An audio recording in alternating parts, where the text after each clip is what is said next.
두 개의 기적 사이에서 누가복음 8장 40절에서 56절 말씀입니다. 예수께서 돌아오심에 무리가 환영하니 이는 다 기다렸음이러라. 이에 회당장인 야이로라 하는 사람이 와서 예수의 발 아래에 엎드려 자기 집에 오시기를 간구하니 이는 자기에게 12살 된 외딸이 있어 죽어가미러라. 예수께서 가실 때에 무리가 밀려들더라. 이에 12해를 혈루증으로 앓는 중에 아무에게도 고침을 받지 못하던 여자가 예수의 뒤로 와서 그의 옷가에 손을 대니 혈루증이 즉시 그쳤더라. 예수께서 이르시되 내게 손을 댄 자가 누구냐 하시니 다 아니라 할 때에 베드로가 이르되 주여 무리가 밀려들어 미나이다. 예수께서 이르시되 내게 손을 댄 자가 있도다. 이는 내게서 능력이 나간 줄 알미로다 하신대. 여자가 스스로 숨기지 못할 줄 알고 떨며 나와 엎드리어 그 손댄 이유와 곧 나은 것을 모든 사람 앞에서 말하니 예수께서 이르시되 딸아 내 믿음이 너를 구원하였으니 평안히 가라 하시더라. 아직 말씀하실 때에 회당장의 집에서 사람이 와서 말하되 당신의 딸이 죽었나이다. 선생님을 더 괴롭게 하지 마소서 하거늘 예수께서 들으시고 이르시되 두려워하지 말고 믿기만 하라. 그리하면 딸이 구원을 얻으리라 하시고 그 집에 이르러 베드로와 요한과 야고보와 아이의 부모 외에는 함께 들어가기를 허락하지 아니하시니라. 모든 사람이 아이를 위하여 울며 통곡하며 예수께서 이르시되 울지 말라. 죽은 것이 아니라 잔다 하시니 그들이 그 죽은 것을 아는 고로 비웃더라.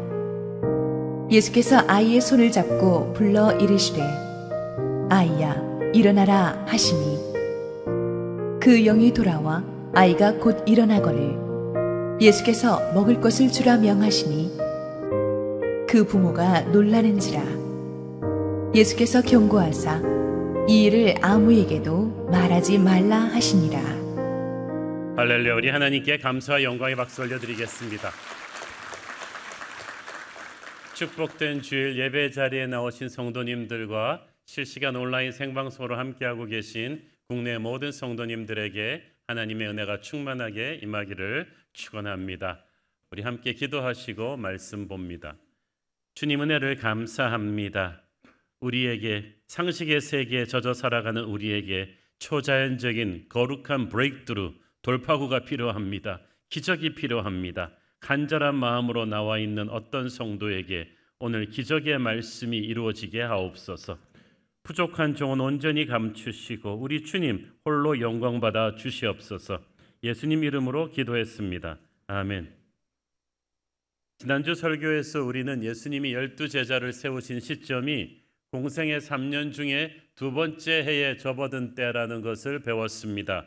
오늘 본문의 말씀은 그로부터 1년이 지나서 예수님의 공생의 3년차가 시작되던 시점입니다. 예수님의 제자들은 예수님과 함께 이 제자 훈련을 1년 동안 받은 것인데 그동안에 산상수훈 같은 아주 탁월한 설교도 들었고 많은 기적들을 체험했습니다. 백부장의 하인을 직접 만나지 않으시고도 말씀만으로 치유하시는 기적이 일어났고 나인성 과부의 죽은 아들도 살리셨고 폭풍우의 거친 파도를 잠잠케 하시기도 했습니다. 그 과정에서 제자들의 믿음이 조금씩 자라고 있었어요. 예수님이 보여주시는 기적은 기적 자체로 끝나지 않았습니다. 거기에 영적인 레슨이 담겨 있었고 믿음이 조금씩 성장해 갔습니다. 오늘의 본문에는 하루에 2개의 기적이 연거푸 나오는데 그 기적들을 겪으면서 베드로의 믿음이 어떻게 성장해 가는지를 우리가 볼 수가 있습니다. 먼저 40절 함께 읽습니다. 예수께서 돌아오심에 무리가 환영하니 이는 다 기다렸음이로라. 예수님께서 어디 갔다 오신 겁니까? 마가복음 5장을 보면 예수님께서 원래 갈릴리 가버나움에서 사역하셨다가 잠시 거라사 지방으로 가셔서 귀신 들린 자들을 고쳐주셨었죠. 그런데 그런 기적이 있었는데도 그들은 예수님을 믿지 않았어요. 오히려 사람에게서 나온 귀신들이 돼지떼에게 들어가서 돼지떼가 몰살당하니까 자기들의 재산에 큰 손해를 봤다고 예수님을 핍박했습니다. 그래서 예수님은 기적을 베풀어 주시고도 쫓겨나듯이 그곳에서 나오셨습니다. 하지만 예수님은 여기에 대해서 불평하거나 낙담하지 않으셨어요. 그냥 갈릴리 가버나움으로 돌아오셨습니다. 그랬더니 여기는 예수님을 환영하고 기다린 사람들이 있었습니다. 우리가 주의 일을 할 때에 사람들한테 어느 곳에서나 다 환영받는 건 아닙니다. 우리를 거절하는 곳도 있고 거절하는 사람들도 있지만 그것 때문에 속상하고 좌절하지 말고 하나님이 보여주시는 새로운 땅으로 가기를 바랍니다. 거라사 사람들은 예수님을 거절했지만 가버나움 사람들은 예수님을 환영했어요. 근데 가버나움으로 돌아오시자마자 예수님에게 뜻밖의 또 사건이 일어나죠. 41절 이에 회당장인 야이로라 하는 사람이 와서 예수의 발 아래에 엎드려 자기 집에 오시기를 간구하니. 그 당시 회당은 도시 안에서 유대인들의 생활 중심지입니다. 그러므로 회당장이라 함은 그 도시에서 가장 영향력 있는 시장 같은 지도자를 말하는 거예요. 그런데 그 당시 대부분의 회당장들은 예수님에 대해서 비판적인 시각을 지니고 있었거든요. 그런데 가버나움의 회당장 야이로는 달랐어요. 그는 예수님에 대한 간절한 믿음을 가지고 달려나왔습니다. 하나밖에 없는 그의 12살 어린 딸이 병에 걸렸습니다. 병명이 뭔지는 모릅니다. 하지만 죽어가고 있다는 것으로 봐서 심각한 것만은 분명해요. 돈 많은 지역 유지니까 안 가본 병원도 없었겠고 안 써본 약도 없었겠지만 백약이 무효했습니다. 이제 절망적인 상황입니다. 아이들 키우면서 애들 병원에서 한번 수발해 보신 분들은 알겠지만 자식이 아프면 정말 부모 마음이 찢어집니다. 차라리 그냥 내가 대신 아팠으면 좋겠어요. 이렇게 다급했어요. 그러니까 이 회당장은 절박한 마음으로 예수님께 나왔죠. 내가 어찌할 수 없는 이런 절박한 위기는 우리를 겸손하게 만듭니다. 예수님 앞에 무릎 꿇게 합니다. 절박한 사람은 교만하게 어깨 펴고 예배 못 드립니다. 무릎 꿇고 간절하게 주님 앞에 엎드릴 수밖에 없어요. 무릎 꿇는 대상을 잘 선택해야 돼요. 아무한테 나가서 살려달라 그러면 안 됩니다. 야이로는 정확하게 대상을 선택했습니다. 그 당시 수많은 지도자들이 예수님을 배척했지만 야이로만은 예수님만이 자기의 딸을 살릴 수 있는 구세주임을 믿었습니다. 그래서 예수님께 바로 달려왔어요. 여러분, 인생이 너무 힘들 때 예수님께 바로 달려오기를 바랍니다. 이것저것 다니면서 허송세월하지 말고 그분의 능력과 사랑을 믿고 달려오기를 바랍니다. 이것저것 다리 걸치지 말고 오직 주님만이 유일한 소망의 길임을 믿고 달려왔어요. 사람들이 항상 처음 교회 오게 되는 동기를 보면 야이로 같이 인생이 너무 힘들어졌을 때가 대부분입니다. 사업이 망하고 결혼 실패하고 자식이 등 돌리고 감당할 수 없는 병에 걸리고 절망 같은 마음으로 예수님께 옵니다. 그렇지만 어찌됐든 예수님께 오는 것이 중요합니다.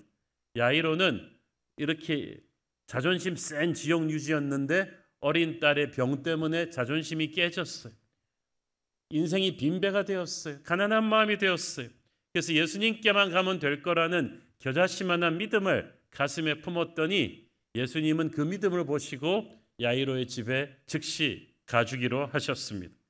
여러분의 삶이 고달프다면, 너무 절망적이라면 간절한 믿음을 가지고 주님께 나오기를 바랍니다. 주님 앞에 무릎 꿇는 순간에 주님이 여러분의 집으로 가시자고 할 것입니다. 자, 그런데 야이로의 집으로 가는 길이 만만치가 않았어요. 원래 예수님을 따라다니는 군중이 많았던 데다가 가버나움 최고의 유지인 야이로의 딸을 고치러 가신다니까 호기심에 사로잡힌 군중들이 다 거리로 쏟아져 나온 거죠. 우리가 성지순례 가봤을 때 이 갈릴리 가버나움이 그렇게 넓은 동네가 아니에요. 그때 사고 났던 우리 용산구 이태원보다 골목보다 더 좁은 골목들이 많아요. 거기에 수백 수천 명의 사람들이 인산인해를 이루면서 예수님을 애워싸고 있다고 생각해 보세요. 야이로 입장에서는 이 군중이 너무 야속해요. 한시라도 빨리 지금 119 앰뷸런스를 태워서라도 빨리 딸한테 예수님을 모시고 가야 되는데 이 군중들은 전부 다 구경 나와가지고 말이죠. 계속해서 중간에서 막 밀어대고 있으니까 예수님을 모시고 한 걸음 한 걸음 옮기는 스피드가 너무 느려진 거예요. 그리고 엎친 데 덮친 격으로 아무도 예측하지 못했던 뜻밖의 중간 변수가 기다리고 있었습니다. 수많은 군중들 틈으로 아주 갸냘픈 여인 하나가 숨어드는 닌자 자객처럼 쫙 예수님 뒤로 다가가고 있었어요. 12해 혈루병을 앓던 여인이었죠. 이 12해 혈루병, 만성 자궁출혈병입니다. 피가 계속 흘러내리는 끔찍한 병으로서 피가 계속 흘러내리니까 여인으로서 너무나 수치스럽잖아요. 피가 뚝뚝 떨어지니까 계속 옷을 갈아입어야 되고, 그래서 육체적으로도 불결하지만 율법적으로 부정하다고 해서 예배 제사도 못 들어오게 했던 그런 병입니다. 사람들이 가까이 다가오지 못하게 길에 지나가면 막 돌을 던지고, 그래서 사회에서 매장당하다시피 하면서 살아야 되는 사람입니다. 그러다 보니까 자기도 좀 낫고 싶어가지고 마가복음에 보니까 온 재산을 다 털어서 모든 의원을 다 찾아다녔어요. 그러다 보니까 재산을 다 써버린 거죠. 그러니까 12년을 호송세월을 한 게 아니라 자기 나름대로는 살려고 몸부림친 세월이었어요. 돈은 돈대로 날리고 아무 효험이 없고 주변의 사람도 다 떠나버렸어요. 얼마나 서러웠겠습니까? 이제 그 여인은 모든 걸 포기하고 이제 극단적인 선택까지 생각했을 거예요. 인생을 포기하려고 했던 그 순간에 가버나움에 예수님이 들어오셨다는 이야기를 들었어요. 이 여인은 이제 예수님에게 마지막 소망을 걸고 일어났는데 가면서부터 밀려드는 군중을 보면서 절망스러웠어요. 야이로 같은 유명 인사야 비서들 거느리고 당당하게 어깨 피고 예수님한테 가서 우리 딸 좀 고쳐주세요 그럴 수 있었지만 자기는 돈도 없고 백도 없는 미천한 여인이란 말이죠. 저 바쁘고 유명한 예수님, 야이로 같은 고위층이나 1대1로 치료받을 수 있는 예수님한테 자기가 어떻게 자기 순번 기다리려면 이걸 쭉 보니까 번호표 뽑으면 한 수백 번째는 될 것 같단 말이죠. 희망이 없어요. 그래서 여인은 필사적으로 머리를 썼습니다. 예수님을 둘러싼 저 군중을 보면서 장벽이 아니라 기회로 본 거예요. 야이로에게는 예수님이 가는 스피드를 늦추는 야속한 군중이 이 여인에게는 완벽하게 예수님 뒤로 접근할 수 있는 커버가 된 거죠. 하지만 결코 쉽지 않은 일입니다. 여러분 어디 인기 스타 콘서트 같은 데 가서 군중 한번 뚫고 들어가 본 적 있으세요? 쉽지 않아요. 저 어렸을 때 뭐 흑백 TV 시절이었지만 우리 동네에 연예인들이 와서 연예인 축구 대회를 했어요.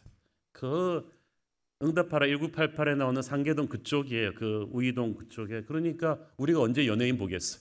그러니까 연예인 축구 대회라 그래가지고 청춘의 꿈을 안고 우린 전부 다 축구공 들고 사인 받겠다고. 와 갔는데 제가 젊었거든요. 초등학교 5학년인데도 이걸 뚫을 수가 없어요. 막 수백 수천 명이 막 하는데 한 20m 전진하고 숨이 차더라고요. 밀려드는 인파를 뚫는 건 그만큼 어렵습니다. 그런데 이 여인은 지금 12년 동안 혈루병을 앓아놓으니까 바짝 마르고 요즘처럼 영양 상태도 좋지 않으니까 너무나 힘들어요.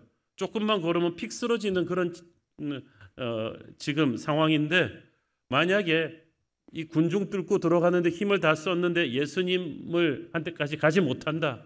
아니면 예수님을 만졌는데도 아무 일도 안 일어난다. 그러면 그 여인은 이제 죽어야 됐을 거예요.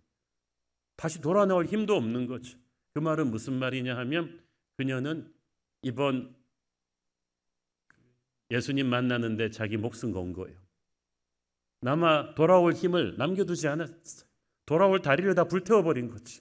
나는 오늘 예수님 만나지 않으면 난 죽는다. 예수님이 나를 만져주지 않으면 나는 죽는다. 이 목숨을 건 사람이랑 그냥 구경 나온 군중이랑은 차이가 달라지. 뭐든지 목숨을 건 사람을 어떻게 당하겠어요. 마가복음 5장 27절 28절을 보십시오. 예수의 소문을 듣고 무리 가운데 끼어 뒤로 와서 그의 옷에 손을 대니 이는 내가 그의 옷에만 손을 대어도 구원을 받으리라 생각함 일러라. 여기서 생각했다는 원어 동사 시제를 보면 현재 진행형이에요. She kept on thinking. 생각하고 또 생각하고 생각하고 또 생각하고 군중을 뚫고 가는 과정에서 뚫어도 끝이 없는 인해 장막 앞에서 포기하려 할 때마다 생각한 거죠. 아니야, 할 수 있어. 한 걸음만 더 가면 예수님 만날 수 있을 거야. 오늘 예수님 놓치면 내 인생은 답이 없어. 나 죽어도 예수님 앞에 가서 죽을 거야. 내 인생을 걸고 오늘 반드시 갈 거야. 하나님은 반드시 나를 살려주실 거야. 이 생각을 끝없이 하면서 온갖 부정적인 생각과 싸워 이기면서 그녀는 한 걸음 한 걸음 예수님께 접근했던 거예요. 저는 이 여인을 보면서 우리 모두가 부끄러워해야 될 거라고 생각합니다. 우리는요, 조금만 불편하고 힘들면 예배를 포기해버려요. 아이, 주차 어렵네? 쌩 돌아가 버리고. 코로나네? 아이, 집에서 온라인으로 보지 뭐.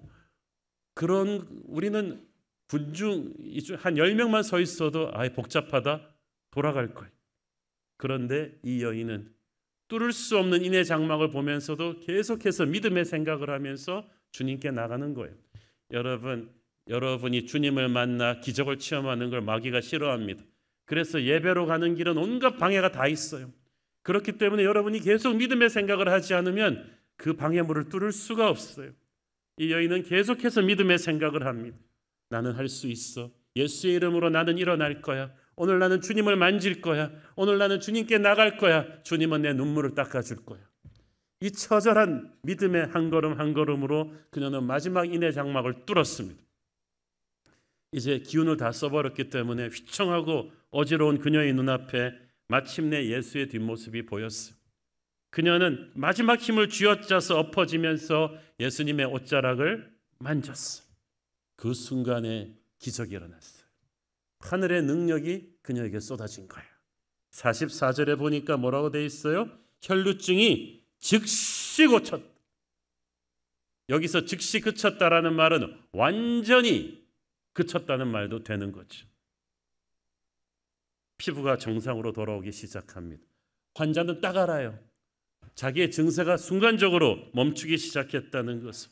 새로운 프레시한 힘이 쫙 밀려 들어오면서 여인은 느꼈어요. 내가 살았구나. 내가 살았구나. 너무너무 감사했어요. 이제 미션 임파서블이 끝났기 때문에 조용히 뒤로 빠지면 되는 거지. 이제 조용히 뒤로 빠지고 있는데 갑자기 뜻밖의 상황이 터졌어요. 45절 읽습니다.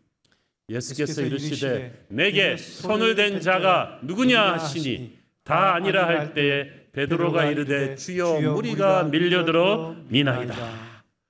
그때까지 군중들에게 밀려가시던 예수님이 멈춰 서셨어요.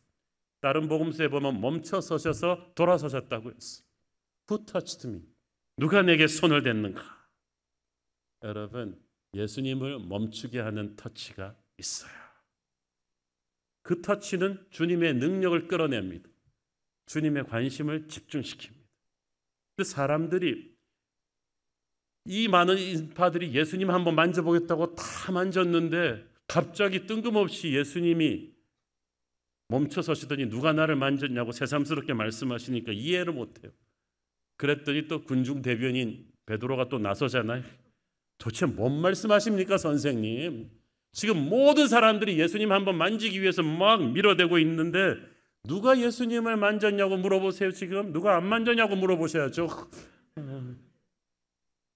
이 사건을 여러분 베드로 입장에서 한번 보면 그래도 이해는 가요. 베드로가 지척에서 예수님을 모셔왔잖아요. 어저께 거라사 지방에서 귀하신 예수님을 박대에서 내쫓았을 때 같이 쫓겨나면서 베드로는 속이 상했을 거예요. 이런 배은망덕한 것들 같으니라고. 우리 주님이 이런 대접을 받으실 분이 아닌데 속이 상했을 거예요. 충성도가 높은 사람이잖아요. 그래서 이제 갈릴리 가버나움으로 돌아오니까 또 분위기가 완전히 바뀌어가지고 이곳 사람들은 플랜카드까지 걸고 예수님 그러면서 막 주님의 이름을 환호하는 거죠. 베드로는 그러면 그렇지. 여기가 바로 우리가 있어야 될 땅이군 하면서 어깨가 으쓱해졌을 거예요. 마침 또 그 동네 최고의 유지인 회당장 야이로가 달려와서 자기 딸을 살려달라고 합니다. 베드로는 딱 들어보니까 예수님의 능력이면 문제없이 고칠 수 있을 것 같아요. 그래서 지체 없이 예수님 모시고 가면서 기대감에 막 부풀었어요. 그래, 이 동네 최고의 유지인 야이로의 딸만 고쳐주면 다시 우리 주님의 인기는 하늘을 찌르게 될 거야. 그래서 어떻게든 빨리 주님을 에스코트해서 그 야이로의 집으로 가야 되는데 이 군중이 너무 많네요. 그래서 베드로랑 제자들이 스크럼을 짜고 주님을 모시고 한 걸음 옮기려고 하는데 막 죽을 힘이 드는 거예요. 그런데 갑자기 목수 출신의 힘센 예수님이 브레이크를 빡 꼬시더니 잠깐 그만 가자. 그러더니 누가 내게 손을 댔는가. 베드로는 참았던 짜증이 폭발한 거죠. 도대체 무슨 말씀을 하시는 거예요? 우리가 정말 얼마나 힘든지 지금 안 보이세요? 지금 마을의 최고 VIP인 회당장 야이로의 딸을 고치셔가지고 예수님의 지금 실추된 명예를 다시 쫙 올리는 게 지금 제일 우선순위인데, 그래서 한시라도 빨리 예수님 모시고 가느라 우리가 이 고생하는 게 못 보이세요?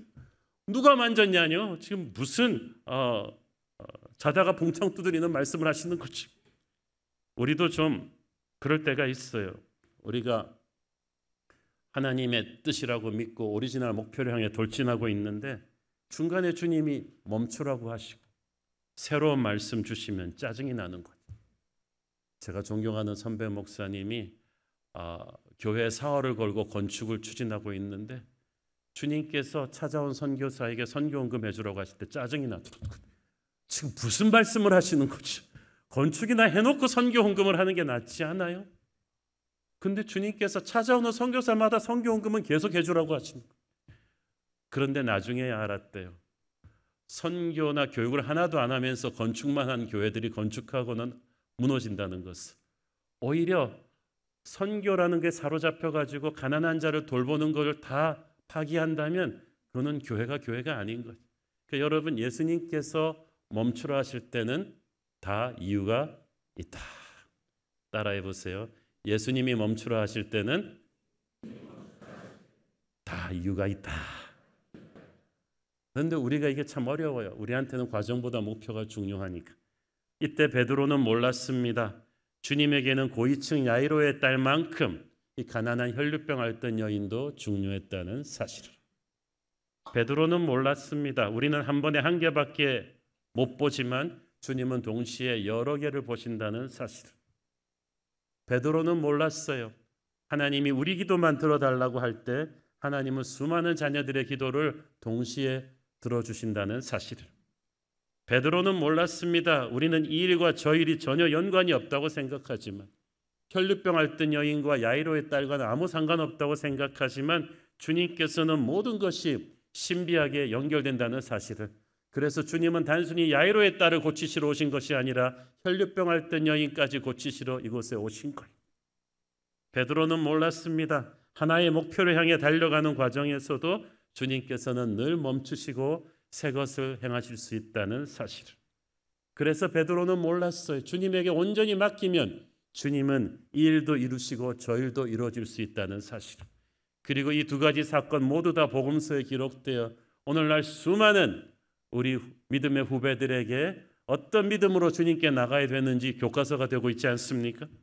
믿음의 세계는 이토록 우리가 모르는 풍성함이 있는데 단편적인 시각밖에 없는 베드로는 중간에 주님이 멈추셨다는 사실만으로 왕 짜증내고 있는 거죠. 오늘 베드로 같았던 분들이 있다면, 그래서 지금 막 찔리고 있는 분들이 있다면 한 박자 끊읍시다. 주님이 멈추시는 이유가 뭔지를 기다려 보십시오. 놀라운 축복이 있을 것입니다. 누가 나를 만졌느냐? 지금 수많은 사람들이 예수님을 이미 만졌는데 새삼 그 말씀을 하신 이유는 주님은 수많은 군중들이 락스타한테 몰려드는 호기심 같은 터치로 만드는 그런 터치를 신경 쓰시는 게 아니에요. 그런 터치로는 수백 번 만져도 상관없어요. 그러나 내게서 능력이 나가는 걸 느꼈다. 주님의 능력을 끌어내는 터치는 딱 하나라는 거죠. 장난으로 호기심에 빠져서 여러분 예배하면 안 돼요. 예수님은 그렇게 예수님을 만지는 사람들에게는 관심이 없으세요. 예배란 쉬운 말로 예수님을 만지는 거잖아요. 예수님을 체험하는 건데 이 여인의 예배는 달랐어요. 당해보지 않은 사람은 견딜 수 없는 12년의 서름을 겪었습니다. 돈도 친구도 다 잃고 지칠 대로 지치고 눈물도 말라버렸어요. 매달릴 사람도 없어요. 그렇기 때문에 그녀의 한 걸음 한 걸음 주님께 오는 걸음은 그냥 내 기분 내키면 가고 안 내키면 안 가는, 조금 불편하면 안 오는 그런 예배자의 자세랑은 하늘과 땅 차이예요. 오늘 이 예배에 나의 목숨을 걸고 오는 사람이죠. 한 걸음 한 걸음 인의 장막을 뚫을 때마다, 저 복잡한 데 주차할 때마다 숨이 차고 힘들었지만 그녀는 포기할 수 없었어요. 그 서러움이 간절한 믿음이 되었고 그 믿음은 처절한 몸부림으로 예수님께로 왔습니다. 목숨을 건 그 결심이 인의 장막을 뚫고 예수님에게 왔고 그 터치가 주의 능력을 끌어낸 줄로 믿습니다. 오늘날 어떻습니까? 수많은 사람들이 오늘도 교회에 오셨는데 다 같은 은혜를 경험하고 갈까요? 저는 아니라고 생각해요. 그렇지만 오늘 어떤 분은 병이 치유되고 방언이 터지고 악한 영이 떠나가는 은혜를 체험할 것입니다. 오늘 여러분의 가정이 깨어지기 일보 직전에서 다시 기적같이 회복되는 역사가, 오늘 죽으려고 생각하는 사람들이 다시 살아나는 하늘의 생기의 역사가 어떤 분에게는 분명히 일어납니다. 왜냐하면 오늘 여러분 중에 혈류병 앓던 여인의 간절함으로 교회 나온 분이 있거든요. 주님께 나올 때 그런 절박함으로 오세요. 주님을 만지실 때 주의 능력이 나갈 것입니다. 그리고 주님께서 자기의 능력을 끌어낸 그 어떤 분을 주목하실 것입니다. 예수님은 자신의 능력을 끌어낸 이 여인을 퍼블릭에서 드러내기를 원하셨어요. 왜냐하면 이제 그녀의 몸이 아니라 영혼을 치료하셔야 되기 때문이죠. 47절 읽습니다. 여자가 스스로 숨기지 못할 줄 알고 떨며 나와 엎드려 그 손댄 이유와 곧 나은 것을 모든 사람 앞에서 말하니. 저는 이 장면이 짧지만 엄청난 카메라 딱 클로즈업이라고 생각해요. 이게 한 30분은 걸렸을 거예요. 이 수많은 군중들 사이에서 이 여인이 간증을 시작한 거예요. 자기도 푸르른 젊은 날이 있었는데 어느 날 갑자기 이 몹쓸병이 걸리면서 12년 동안에 얼마나 서럽게 살아왔는지, 좀 나아보려고 돈도 모두 다 썼지만 이상한 의사 약사들한테 속아가지고 돈 다 탕진하고 아무 소용이 없고, 그 긴 시간 동안에 가족도 자기를 버리고 친구도 자기를 버리고 지나가는 사람마다 자기를 손가락질하는, 예배 자리에도 들어가지 못하던 서러운 세월을 그녀는 울면서 간증했을 것입니다.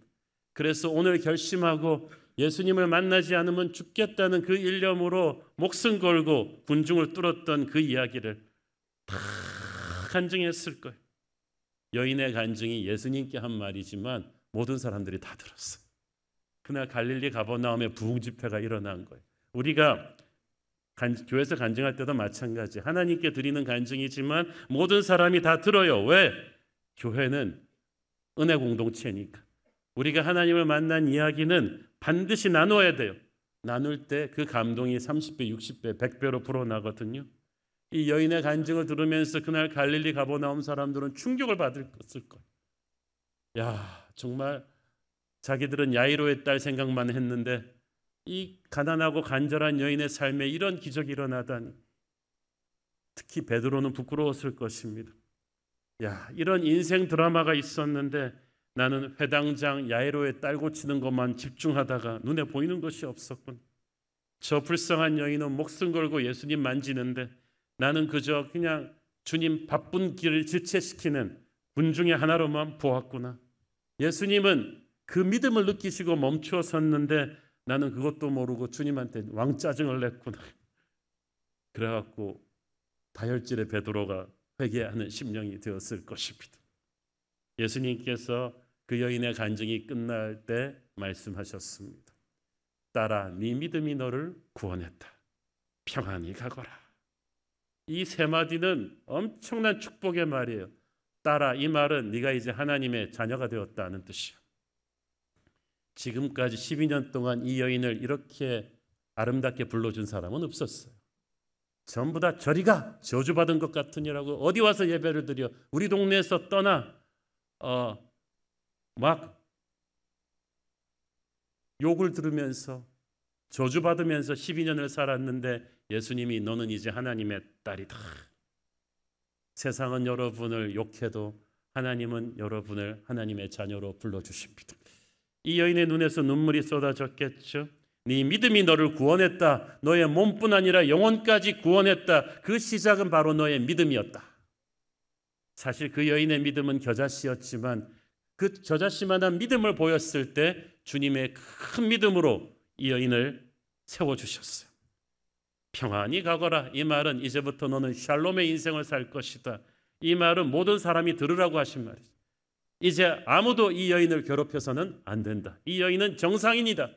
정상인으로 살아가도록 그동안에 이 여인을 구박했던 사람이 있으면 다 가서 사과해라. 이제 이 여인은 완전한 사람이다. 당당하게 살 수 있도록 길을 터주신 거야. 할렐루야.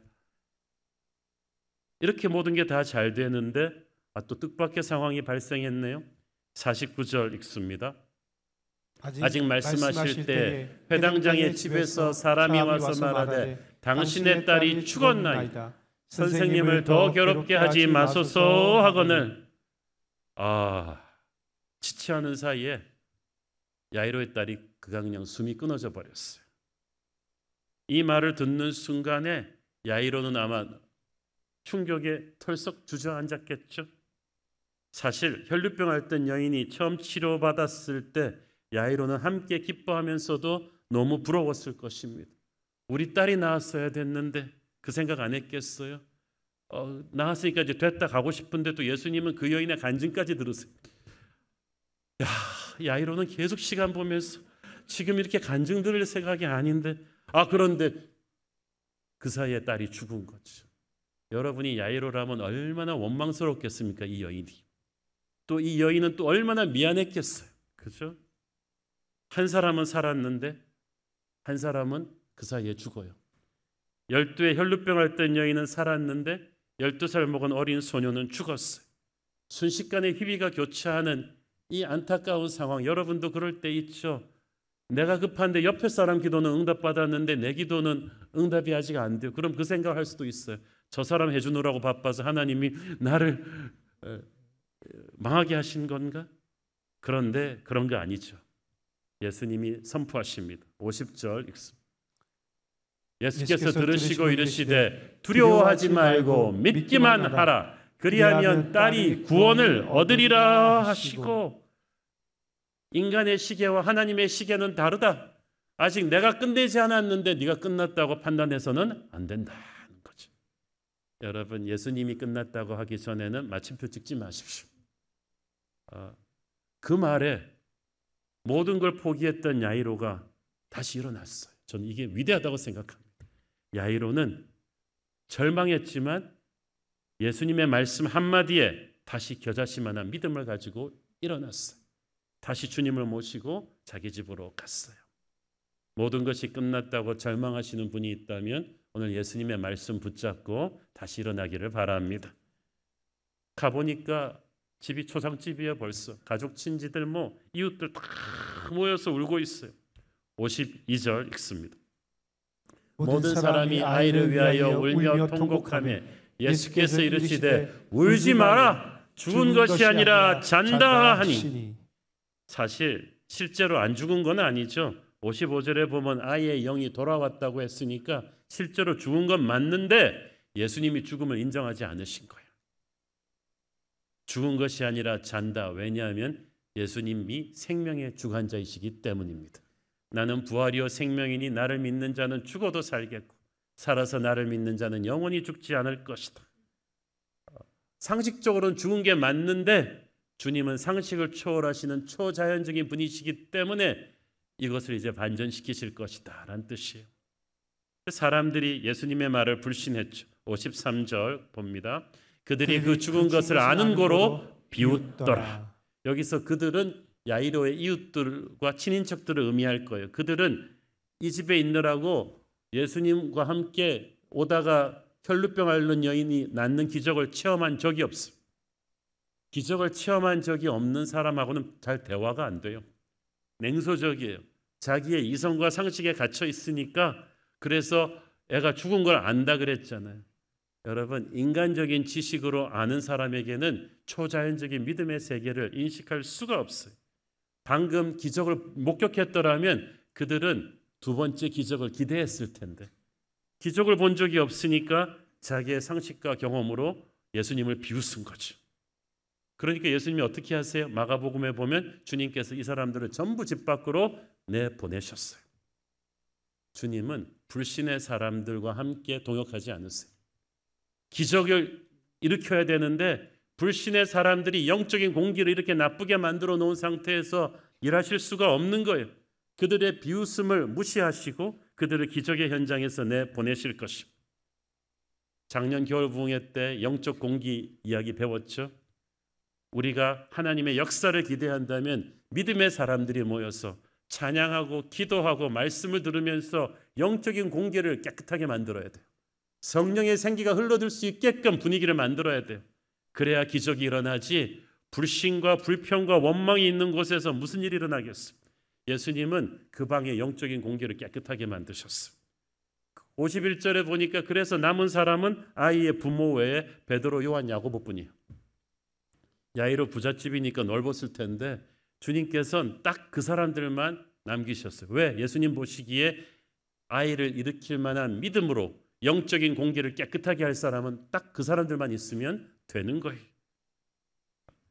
우리 같으면 이거는 굉장히 전 세계 텔레비전 중계해야 될 중요한 사건인데 예수님은 그런 것이 중요하지 않으셨어요.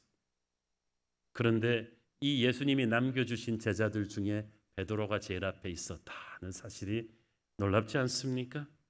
사실 베드로는 첫 번째 기적에서 예수님의 의도를 모르고 누가 나를 만졌느냐 그랬을 때 예수님을 면박 준 죄가 있어요.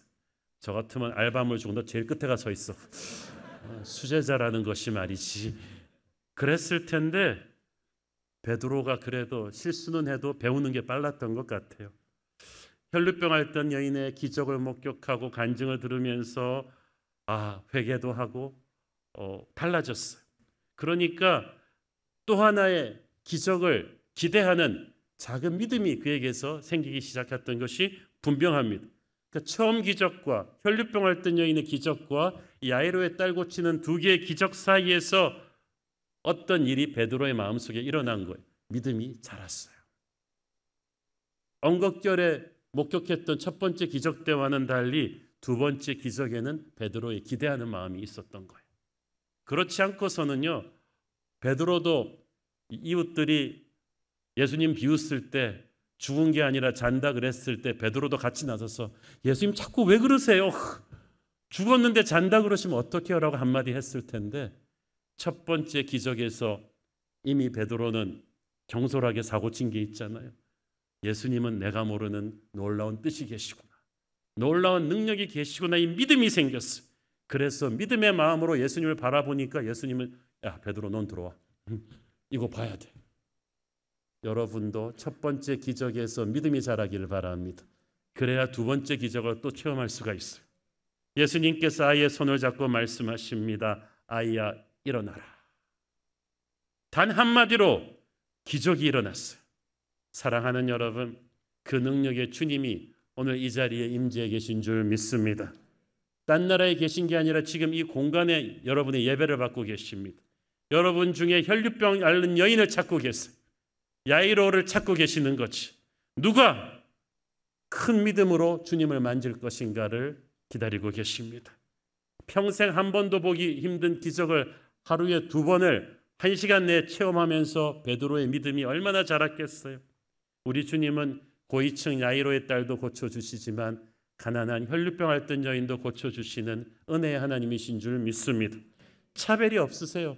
자기가 직접 고쳐달라고 한 사람의 기도도 들어주시고 주님께 나오지 못하고 뒤에서 옷자락만 만진 사람의 기도도 들어주십니다. 그분의 은혜는 무한합니다. 나의 문제를 해결하시는 주님께서 오늘 옆에 앉은 형제의 문제도 해결해 주실 줄 믿습니다. 저는 오늘 이 공간 안에 계신 모든 분들의 병이 나았으면 좋겠어요. 모든 분들의 가슴 속에 있는 태산 같은 문제가 다 해결받기를 원합니다. 주님, 우리가 오늘 이 절박한 믿음으로 나아갈 때 모두 함께 성경 속의 기적을 체험하게 하여 주시옵소서. 이것이 저와 여러분의 고백이요 간증이 되기를 바랍니다. 기도하겠습니다. 주님, 은혜를 감사합니다. 오늘 우리가 이 성경 속의 기적을 믿을 때 주께서 우리에게 혈류병 앓던 여인에게 주셨던 똑같은 축복을 주실 줄 믿습니다. 예수님 이름으로 기도했습니다. 아멘.